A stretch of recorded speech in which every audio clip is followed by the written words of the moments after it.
You know, there are days when I forget little things. Small things that slip away like whispers in the wind. Where I left my glasses, what day it is, why I walked into a room. Sometimes I pause and blink, trying to catch the fragments of thought before they fade completely.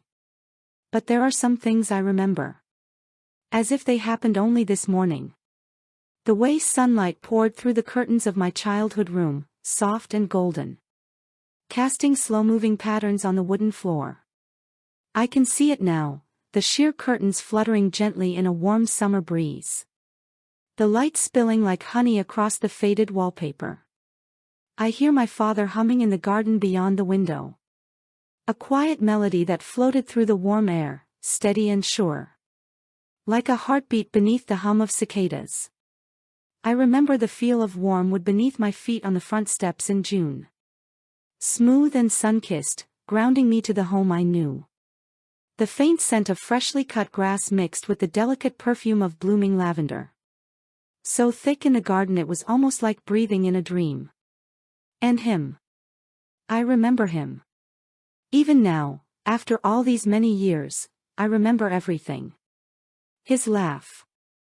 Quiet and kind, like he didn't want to disturb the stillness of the moment. A soft ripple in the calm surface of my world. The scent of ink and summer always clinging to him like a second skin. A mixture of old books and warm afternoons. The way he looked at me. Not like a stranger, not like a passing shadow. But as if he had already known me forever. Before him, I never believed in love. Not really. Not the kind that lasts. Not the kind that lingers quietly for decades. The kind that lives inside you, in a small hidden room, untouched by time or change. But he changed all that. I grew up in a quiet town. A place where the streets hum with familiarity. Where everyone knew your name, your parents. And the kind of pie your mother baked every July. Our house was simple. A sloped roof that sighed with the wind. Peeling shutters painted long ago in colors faded by sun and rain.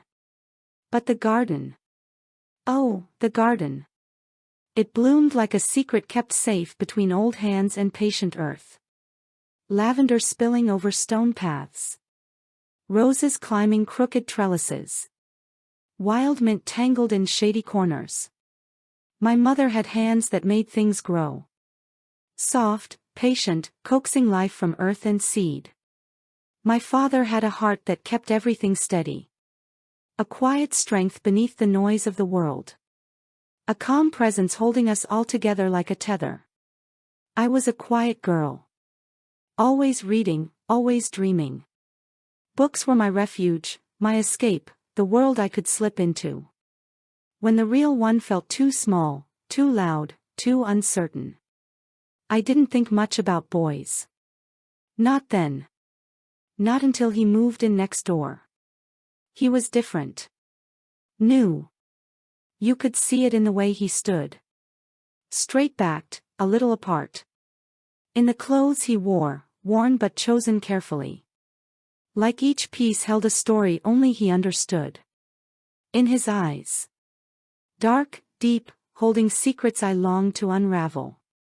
He didn't smile much at first. But he watched everything. Like he was gathering moments. One delicate piece at a time.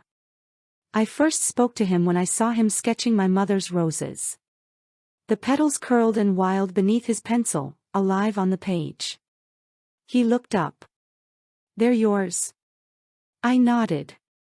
He smiled, just barely. "They're wild," he said. "But in the best way." That was the beginning. We were 16. Edges and dreams. Too young to know what we were becoming. We spent that summer in pieces. Moments stolen between chores.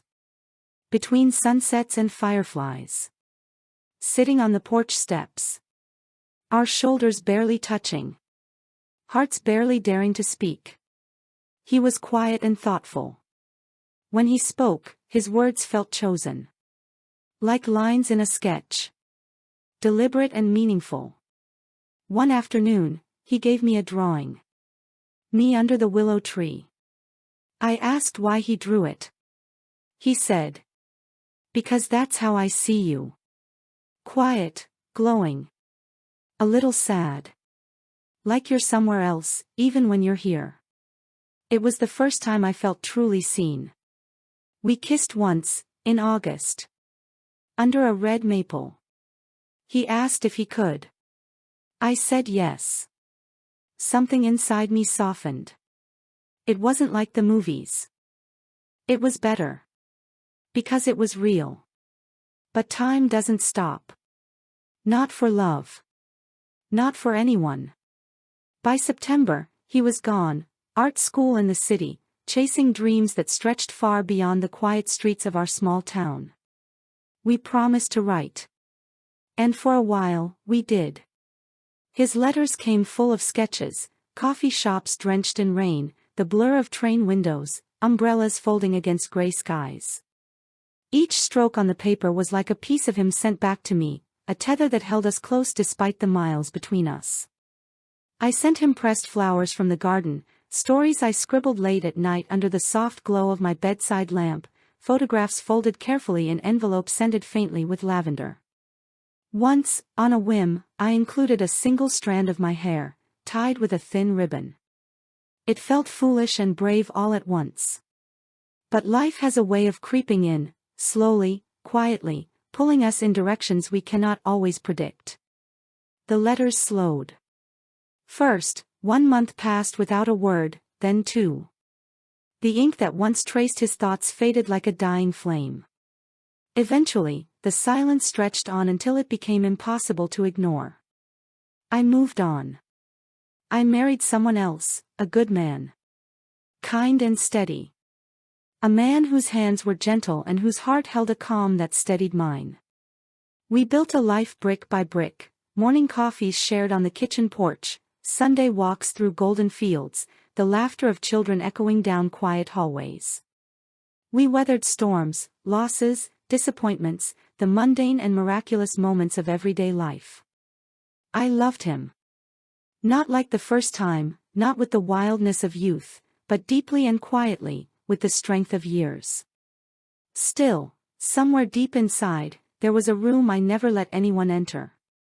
A quiet place where memories lived, untouched by the passage of time. And in that place, he stayed. The years passed, as they do, unrelenting and swift. The house grew quieter as the children left to build lives of their own. My hair turned silver, softening the edges of my face, carrying the wisdom and weariness of decades. And one summer afternoon, I was sitting in the garden, right here, when I saw him. At the gate. Older, slower, but still unmistakably him. He looked at me as if no time had passed, as if the years between us were nothing more than a brief pause. His eyes held the same quiet laughter, the same gentle kindness. He said my name, softly. And asked, "May I sit?" We talked for hours.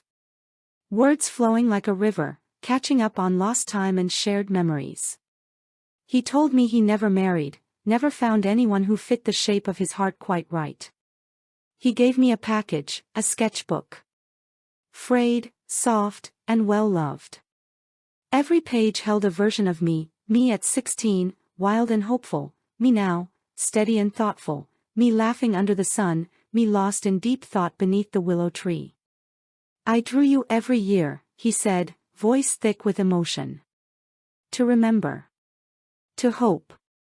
I cried. He did too. We had 5 years. 5 precious years.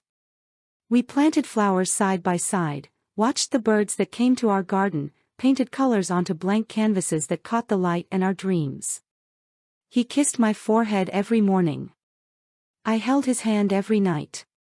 When he passed, it was quiet, like the closing of a well-read book, the final page turned with reverence and love. Now, it's just me. In the same garden. The light still golden. The breeze still kind. And when I close my eyes, I can feel him.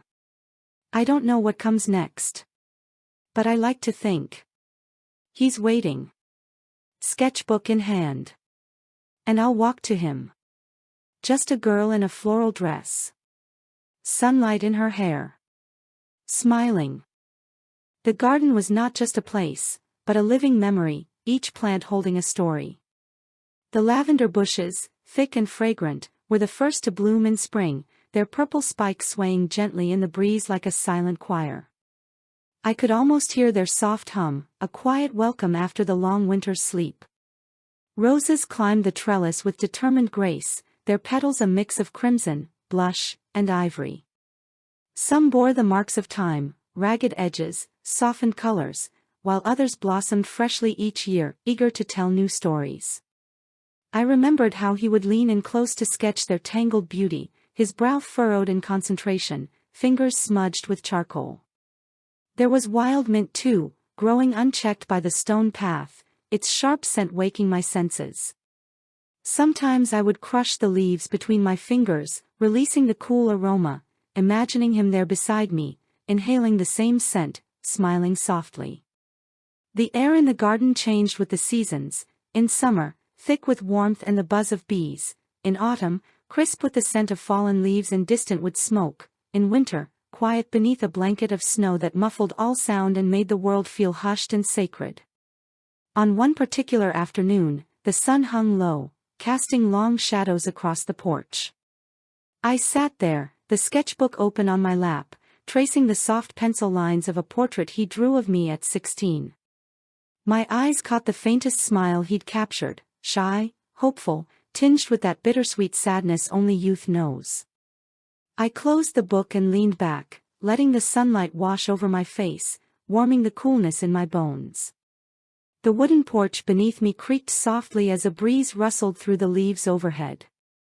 I breathed in deeply, the mingled scents of earth and flowers filling me with a calm I hadn't felt in years. Memories flickered behind my closed eyelids, the laughter shared beneath that red maple, our hands brushing lightly, the first kiss that tasted like both promise and wonder. I remembered how his eyes held a quiet intensity, as if he was reading the lines of my soul, seeing parts of me I didn't even understand yet. I thought of the letters we exchanged, each one a lifeline between two distant worlds. His words were poetry, sometimes sketching images with ink, other times revealing his fears, his dreams, the city's restless pulse that called him away from the small town we both loved. One evening, under a sky streaked with stars, I sat by the window writing back to him. The candle flickered, shadows dancing on the walls as I poured my heart onto the page. I told him about the garden, the way the roses bloomed early that year, the bees' busy dance, the feeling of time stretching out like an endless ribbon. I sent him pressed lavender and a lock of my hair, hoping to bridge the distance with something tangible, something that carried a part of me across the miles. But as seasons turned, the letters grew fewer. Life's demands pulled us apart, college, jobs, new faces and places. The silence grew heavy, and I buried the sketchbook deep in my drawer, a sacred relic of a chapter that closed too soon. Years later, after life had moved me forward, through marriage, motherhood, and the quiet rhythms of adulthood, I found the sketchbook again. Its pages soft and worn, filled with memories that refused to fade. I opened it slowly, the scent of old paper and graphite filling my senses. Each drawing told a story, of a girl becoming a woman, of dreams whispered under summer skies, of love that endured even when the world changed around us. There, among the sketches, was a note I hadn't seen before, written in his familiar hand. If ever you feel lost, look to the garden. I am there, in every bloom, every breeze, every shadow that falls across the earth. I held the note close, tears slipping down my cheeks. It was as if he was speaking directly to the part of me that still carried him, the place where time had no power. That night, as I lay in bed, I imagined walking through the garden hand in hand with him, the golden light of dusk wrapping around us like a gentle embrace. I felt the weight of years lift, replaced by a quiet hope, a hope that love, in all its forms, is never truly lost, only transformed. The garden was alive in every breath I took, a living poem written with petals and sunlight. It reminded me that even in the silence, life blooms. And though the story of us had ended in the pages of the past, it whispered on in the rustle of leaves, the soft hum of bees, the gentle sway of the branches overhead.